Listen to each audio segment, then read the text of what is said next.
Present perfect continuous tense यानी present मौजूदा ज़माने में काम मुकम्मल भी है और जारी भी है। तो इनके उर्दू की पहचान इस तरह है कि तार रहा, ती रहे, ते रहे वगैरह आएगा। और इंग्लिश में इनकी दो तरह के हो सकते हैं। पहला तो ये सब्जेक्ट, फिर हैज़ बीन या हैव बीन, फिर जारी जो फार्म है वर्ब के एनजी वाली, फिर ऑब्जेक्ट। और दूसरा इस तरह होगा सब्जेक्ट, फिर हैव बीन, आईएनजी वाले फार्म, ऑब्जेक्ट, फिर सिंस एंड फार, और फिर आगे जो टाइम दिया गया है यही सिंस और फार इसमें ये होता है। ये दो तरह के इस तरह होते हैं, इनकी पहचान ये है। तो चले एग्जाम्पल लेके इनको करते हैं। He has been going to school, ये अगर पहले वाला फार्मूला जो है उसके मुताबिक ये है। He has been going to school, ये प्रेजेंट परफेक्ट कंटिन्यूअस टेंस है।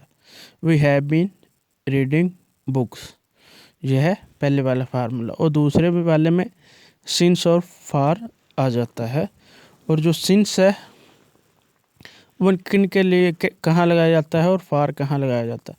सिंस है वो एक पॉइंट ऑफ टाइम को ज़ाहिर करता है, जहाँ पॉइंट ऑफ टाइम आ जाए, जैसे since morning, since evening, since afternoon, यानी ये एक पॉइंट ऑफ टाइम है।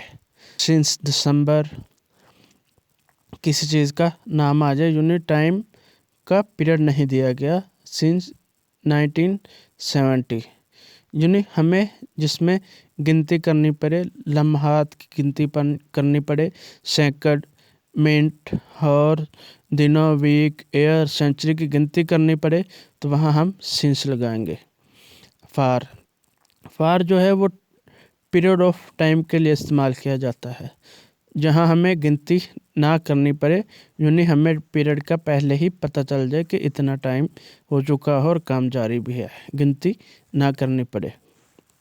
जैसे 10 दिन से, सिंस फॉर 10 डेज, अब 10 दिन हमें गिनती नहीं ना करनी पड़ी।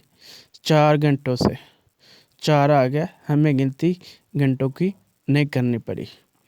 5 वीक, 5 हफ्तों से हमें हफ्तों की गिनती नहीं करनी पड़ी। ठीक है। 2 साल से, जो 2 साल की गिनती नहीं करनी पड़े। जहाँ गिनती ना करनी पड़े वहाँ फार लगाना है, और जहाँ गिनती करनी पड़े वहाँ सिंस लगाना है। चले, he has been going to school 2 year, अब 2 आ गया तो यानी गिनती नहीं करनी पड़ी, फार लगाएंगे।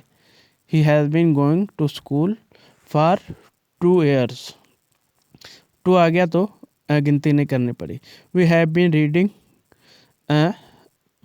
जो है मॉर्निंग, अब मॉर्निंग आ गया, हमें सुबह से जो गिनती करनी पड़ेगी, सुबह से पढ़ रहा है, सिंस यानी since morning. We have been reading since morning. चलो, सिंस और फार की तो अच्छी तरह समझ आ गई होगी। इनके नेगेटिव किस तरह बनाते हैं। जहाँ 2 हेल्पी वर्ब आ जाएं वहाँ सेंटर में नाट लगा के नेगेटिव नाट लगाने तो वो नेगेटिव बन जाता है। जैसे he has been going to school for 2 years, he has not been going to school for 2 years. Has और बीन के सेंटर में नाट लगा दिया, ये नेगेटिव बन गया। We have not been reading book since morning, have और been के सेंटर में नॉट लगा दिया तो ये नेगेटिव बन गया। इंट्रोगेटिव, इंट्रोगेटिव किस तरह बनाते हैं। इंट्रोगेटिव में हेल्पी वर्ब को यूनी सब्जेक्ट से पहले लिख देते हैं। तो जहाँ 2 हेल्पी वर्ब आए तो इसको एक को पहले लिखते हैं, एक को बाद में।